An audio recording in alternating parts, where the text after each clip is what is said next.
Hi, what's up? I'm DJ Sixsmith. You're watching The Sit Down. Director Theo here with us. Here's his film, subject to review, ESPN Films, 30 for 30. How are you? Doing great. Thanks for having me. This was like the ultimate deep dive on instant replay in tennis. So I guess the first question is like, what piqued your interest with all this initially? Yeah, so I'm not a tennis fan. I love tennis. I respect it, but I just don't really follow it. So I was just really coming from a place of interest in the technology. I think originally I was thinking of this as a larger film about the history of instant replay and just how that's changed our spectatorship over time, and how we've had to really learn to see in a different way as these technologies have come along. And as we got deeper into the project, it kind of became apparent that it would be more effective to really zero in and like hone in on just this one technology in tennis. And I think tennis is a really great example of that because you have this very seemingly simple decision of in or out that actually has all these very complex forces beneath the surface. So.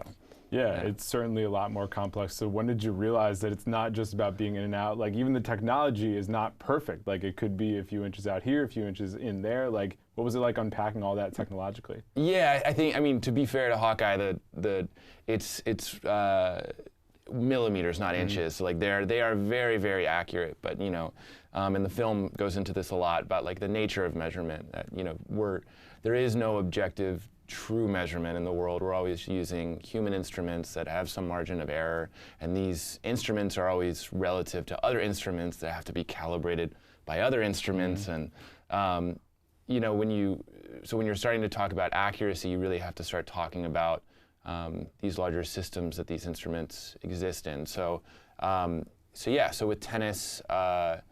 With tennis, it's again just this thing that seems really simple on the surface, but has all these other things going on beneath it. Yeah, totally. It's funny to think about tennis before all this was happening with Hawkeye, because you have this Serena Williams clip in there with Jennifer Capriati, and that ball is clearly in. It's ruled out. There's no instant replay system, and we roll on. So what was it like going back to 2004, seeing that moment, especially like with Serena Williams at the U.S. Open? Like there's always something going on. So why did you guys include that in there? Yeah, so the Serena clip is like really important. I mean, for a lot of reasons. One, you just kind of see how much she's been up against for so long, and two, she's got this like incredible like mini denim skirt on. That's she's like perfectly 2004. I mean, but like she's just been doing, you know, her thing for so long, and she's such an icon. And but also just I think it shows the real need for these types of technologies, and that you know no one wants to see injustice in the world. No one wants to see unfair calls. No one wants to see anyone get screwed over like that. So there is this very, very real need for some sort of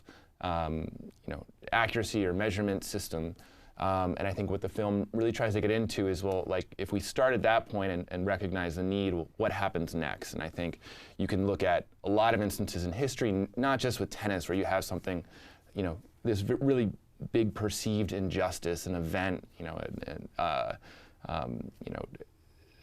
event where people are very soft and have a very emotional reaction, and in response to that, a lot happens that we don't really parse out the details, and we kind of end up in this place that we don't really know how we got there. And the film kind of goes in that direction and sees what these instruments, how they've led us to where we are now. So. Yeah, there was a lot more emotion in there with the whole justice and justice thing than I was anticipating. So why was that important for you to hit on? Because you go all the way back to the 1800s, and we're talking about looking at horses and whether all four of their little feet are on the ground there. So yeah. What was it like kind of going through this whole history, and also like an emotional part of it too? Yeah, I find a lot of like inspiration going back to the very early days of photography, and even before that, just because you really see people who are reckoning with this entirely new way of processing the world. And you find that a lot of the issues that they're facing and a lot of the questions that they bump up against, we're still bumping up against 150 years later. And we kind of like to enshrine it in the past and present it as this thing that we've grown from in this really kind of like condescending way to the people who have come before us. And I really like to talk about the present through talking about the past, and specifically with Eadweard Muybridge, who is one of the historical figures that I go into in the film, who created one of the first, what could be recognized as moving images. He created this setup where you had 24 cameras along a racetrack that took photos of a horse as it galloped across, and there are these very famous images in history. And yeah, what he was up against of like, well, what am I seeing? What does this mean? Like, what does it mean, you know, to see the human body in this way? Are still things that we're up against, you know, when we're looking at like thinner and thinner slices of reality with higher resolution, higher frame rates, and still like the same questions. We kind of are bumping up against really like the limits of what it means to be human in a way. So, yeah, and even with the technology, we can still have those questions. Like you have the Federer-Nadal clip in there, and that Nadal shot is just in, and Hawkeyes knew at that point. Federer is asking Carlos Ramos, like, you saw it, like it was out, and it was just in. So it's like even when the technology is there, like at that point, people still weren't comfortable with it. So you mentioned going into the past, like that moment specifically. Why was that one an important one to check out? Yeah, so there's a lot of moments I could have gone into that, like where it's just a super close call. I think it's important for a number of reasons.